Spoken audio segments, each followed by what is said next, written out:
Assalamualaikum warahmatullahi wabarakatuh. Halo semuanya, perkenalkan nama saya Nur Anissa Surbakti. Saat ini saya sedang menempuh pendidikan di program studi biologi Fakultas Sains dan Teknologi semester 3 Universitas Islam Negeri Sumatera Utara. Sebelumnya, saya ingin mengucapkan terima kasih banyak kepada dosen pengampu mata kuliah struktur hewan, yaitu Ibu Syukria MSC yang telah mendedikasikan dirinya untuk mengajar kami selama 1 semester ini. Adapun tujuan saya membuat video ini ialah untuk memenuhi ujian akhir semester saya. Materi yang akan saya bawakan hari ini adalah sel dan jaringan epitel. Tanpa berlama-lama lagi, langsung saja kita masuk ke pembahasan.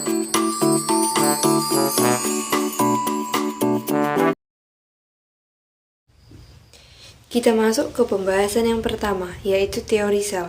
Sejarah dan perkembangan sel tidak luput daripada teori-teori yang telah diungkapkan para ahli biologi. Di biologi sendiri, kita memiliki banyak ahli terkenal yang telah mendefinisikan apa itu sel. Di sini, saya mengambil 2 ahli yang mengemukakan pendapat mereka tentang sel. Yang pertama ada Theodor Quandt, dan yang kedua ada Matthias Jakob Schleiden atau kita kenal sebagai Matthias Schleiden. Keduanya berpendapat bahwa individu tersusun atas organ, dan organ tersusun atas jaringan, dan jaringan ini tersusun atas kumpulan-kumpulan sel. Maka dari itu, kita dapat menyimpulkan bahwa sel merupakan unit struktural atau pembangun dalam suatu individu ataupun organisme. Selain itu, apa sih pengertian sel secara umum? Sel merupakan unit struktural yang dapat membelah diri atau memperbanyak diri, dan setiap individu setidaknya memiliki 100 triliun sel. Sel tersusun atas karbohidrat, protein, air, lipid, dan asam nukleat. Kita masuk ke pembahasan macam-macam sel. Sel terbagi menjadi 2, yaitu sel eukariotik dan prokariotik. Sel eukariotik memiliki inti sel atau nukleus, sedangkan prokariotik tidak memiliki inti sel atau nukleus. Contoh sel eukariotik adalah sel manusia, hewan, dan tumbuhan, sedangkan sel prokariotik adalah sel bakteri yang memiliki flagel. Sekarang kita masuk ke bagian-bagian sel.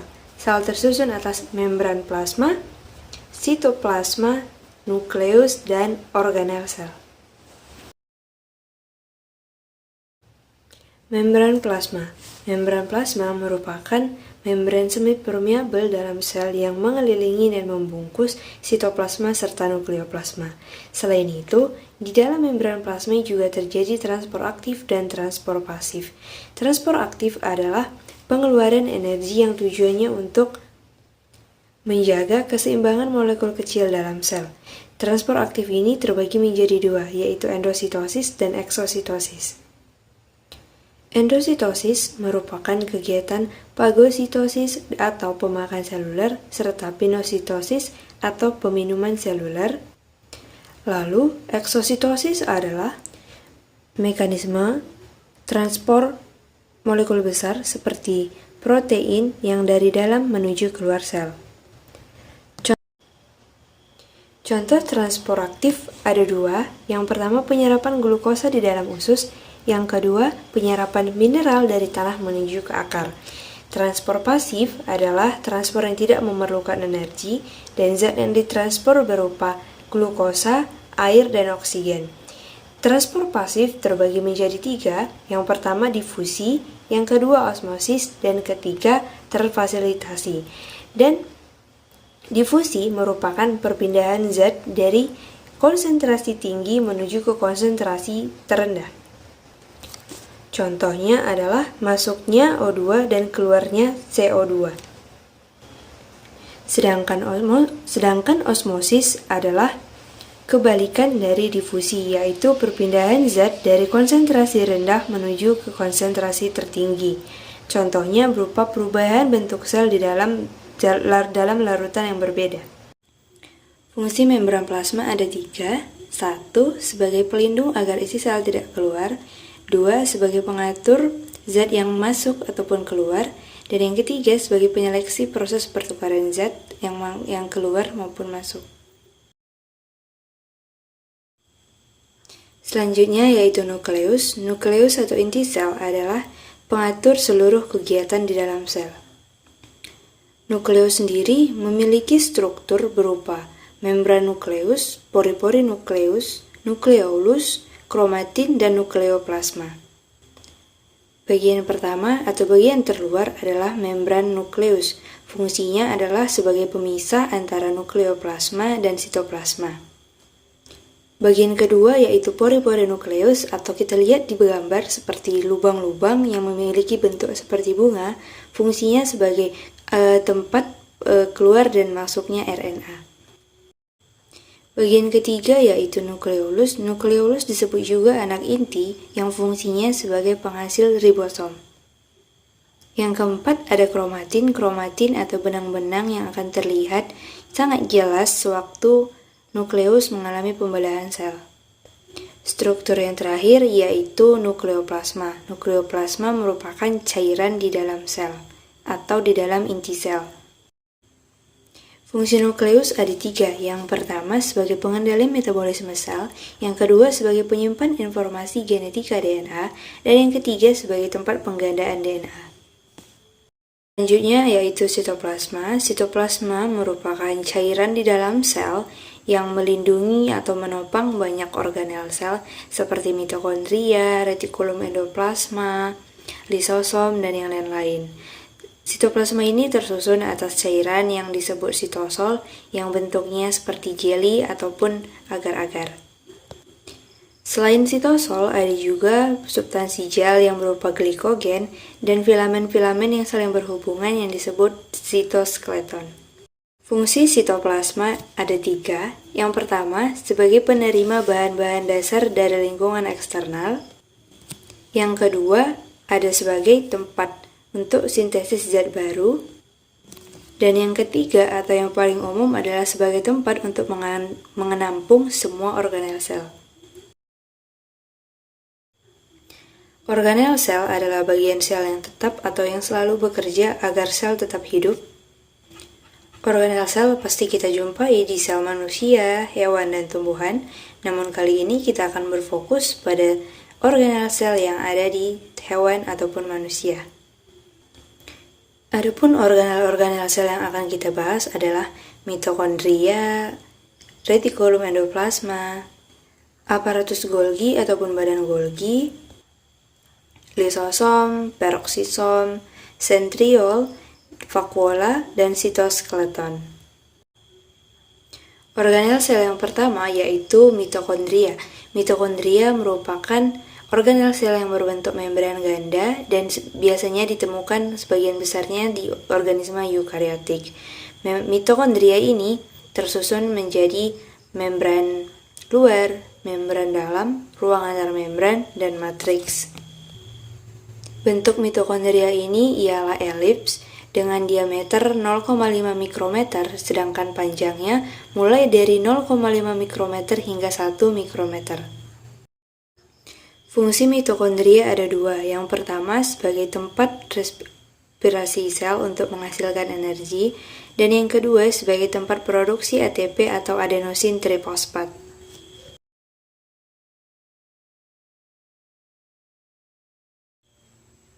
Retikulum endoplasma merupakan salah satu membran atau labirin membran organel sel yang memiliki jumlah hampir separuh total di dalam organel sel. Retikulum endoplasma ini terbagi menjadi 2, yaitu retikulum endoplasma kasar dan yang kedua yaitu retikulum endoplasma halus. Retikulum endoplasma kasar merupakan salah satu retikulum yang memiliki tekstur kasar yang diakibatkan oleh bintik-bintik ribosom di sekitarnya. Sedangkan retikulum endoplasma halus merupakan kebalikannya, yaitu tidak memiliki ribosom di sekitarnya. Kita dapat perhatikan pada gambar. Fungsi keduanya juga berbeda. Jika retikulum endoplasma kasar untuk sintesa protein, dan retikulum endoplasma halus untuk mensintesis glikogen, lipid, dan steroid. Fungsi retikulum endoplasma secara umum ada 3. Yang pertama sebagai alat transportasi zat-zat di dalam sel. Yang kedua sebagai kalsium yang dikeluarkan oleh retikulum endoplasma menuju sitosol. Dan yang ketiga sebagai penetral racun. Aparatus Golgi ataupun badan Golgi adalah salah satu jenis organel sel yang secara umum digunakan menjadi pengemas atau pengekspor zat-zat di dalam sel. Di dalam tumbuhan, aparatus Golgi atau badan Golgi ini disebut sebagai diktiosom. Badan Golgi ini tersusun atas struktur yang berbentuk gelembung-gelembung dan terbagi menjadi 3. Yang pertama yaitu sakula dengan bentuk gepeng menyerupai cakram. Yang kedua ada vesicle secretoris atau bagian dari sakula yang memiliki gelembung-gelembung di bagian tepi. Dan yang ketiga yaitu vesicle transfer, bagian yang tidak memiliki banyak gelembung. Fungsi aparatus Golgi atau badan Golgi ini ada 2. Yang pertama sebagai alat modifikasi dengan menambahkan oligosakarida. Dan yang kedua yaitu sebagai pembungkus hasil sekresi yang akan dibawa ke membran plasma. Lisosom merupakan salah satu organel kecil dengan bentuk bulat yang memiliki diameter mulai dari 0,25 mikrometer hingga 0,5 mikrometer. Lisosom ini mengandung hidrolase asam, enzim-enzim yang merombak protein, asam nukleat, dan karbohidrat pada pH asam. Kita dapat menjumpai lisosom di semua sel kecuali pada sel darah merah. Ciri yang paling mudah untuk mengenali lisosom adalah kandungan banyak enzim di dalamnya, seperti enzim fosfatase, nuklease, serta enzim-enzim untuk merombak lipidida. Fungsi lisosom ada 2. Yang pertama sebagai pencerna makromolekul secara intraseluler, dan yang kedua sebagai penghidrolisis asam, lemak, protein, dan polisakarida. Peroksisom adalah salah satu organel sel yang dibungkus oleh membran tunggal berupa lipid 2 lapis yang di dalamnya mengandung protein. Peroksisom ini ditemukan di seluruh sel eukariotik dengan bentuk kecil yang kasar dan ukurannya dimulai dari 0,2 mikrometer hingga 2 mikrometer. Selain itu, peroksisom juga memiliki kristal-kristal yang padat dan pekat dan tersusun di dalam satu lapis membran inti. Fungsi peroksisom adalah untuk menghasilkan enzim oksidatif yang lalu akan dibentuk menjadi hidrogen peroksida dan diteruskan untuk membentuk lemak. Selain itu, peroksisom untuk menghasilkan enzim katalase yang akan merubah hidrogen peroksida menjadi air dan oksigen.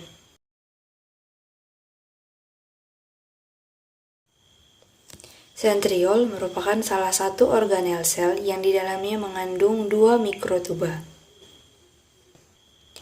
Di dalam setiap komponennya, sentriol memiliki 9 mikrotuba. Sentriol memiliki bentuk tabung atau silinder yang berasal dari sebuah tubulin dan sebagian besar sentriol ini berada di sel eukariotik. Sentriol memiliki panjang yang dimulai dari 0,3 mikrometer hingga 0,5 mikrometer dengan diameter dengan 0,15 mikrometer. Fungsi sentriol adalah sebagai pusat pengelompokan mikrotuba dan juga sebagai badan basal untuk menghasilkan silia dan flagela. Sitoskeleton merupakan organel sel yang berbentuk serat dan kerangka yang fungsinya sebagai pengatur struktur dan aktivitas sel. Sitoskeleton tersusun atas mikrotubulus, filamen intermediat, dan juga mikrofilamen. Fungsi sitoskeleton adalah sebagai pemberi bentuk pada sel, sebagai pengatur gerakan sel, dan juga sebagai jaringan protein filamen dan tubulus.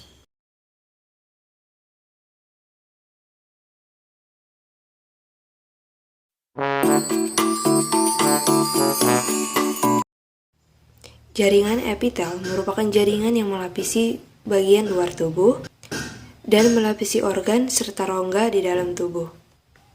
Jaringan epitel merupakan kumpulan-kumpulan dari sel-sel epitel. Jaringan epitel memiliki sifat untuk memperbaiki dan tenaga yang tinggi. Jika berdasarkan bentuknya, epitel terbagi menjadi 3. Yang pertama epitel pipih, yang kedua epitel kubus, dan yang ketiga epitel silindris. Dan jika berdasarkan susunannya, maka epitel tersusun atas epitel sederhana, epitel bertingkat, dan epitel semu. Jaringan epitel yang pertama yaitu jaringan epitel pipih. Jaringan epitel pipih merupakan kumpulan-kumpulan dari sel-sel epitel yang pipih.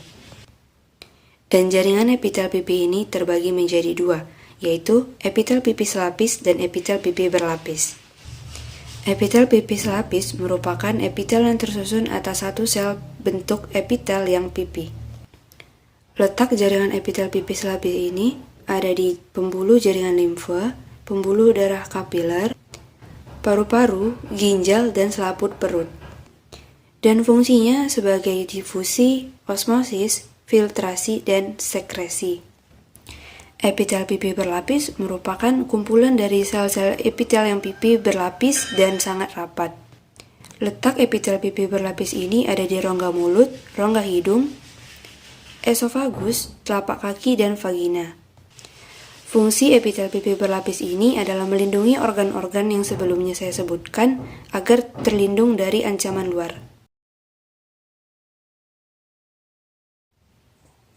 Selanjutnya yaitu jaringan epitel kubus. Seperti namanya, jaringan ini merupakan kumpulan-kumpulan dari sel-sel epitel yang berbentuk kubus dan tersusun rapat.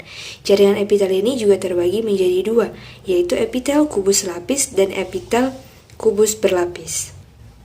Jaringan epitel kubus lapis tersusun atas satu lapisan sel berbentuk kubus.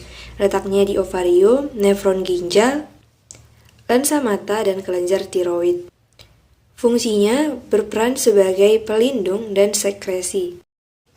Jaringan epitel kubus berlapis yaitu jaringan yang tersusun atas banyak dan rapat-rapat atas sel epitel yang berbentuk kubus. Letaknya di ovarium, permukaan folikel ovarium, testis, dan saluran kelenjar minyak atau saluran kelenjar keringat pada kulit. Fungsinya untuk melindungi bagian tubuh dari gesekan dari luar. Yaitu jaringan epitel silindris. Jaringan epitel silindris tersusun atas kumpulan-kumpulan sel yang berbentuk silindris ataupun tabung. Letaknya di ureter, uretra, saluran pernapasan, dan kantung kemih. Fungsinya secara umum adalah sebagai organ kemih untuk menampung urin. Sekian pembahasan kita tentang sel dan jaringan epitel. Terima kasih telah mendengarkan video ini dari awal hingga akhir. Semoga videonya bermanfaat dan dapat menambah wawasan bagi para penonton dan pendengar. Tetap jaga kesehatan. Wabillahi taufik wal hidayah. Wassalamualaikum warahmatullahi wabarakatuh.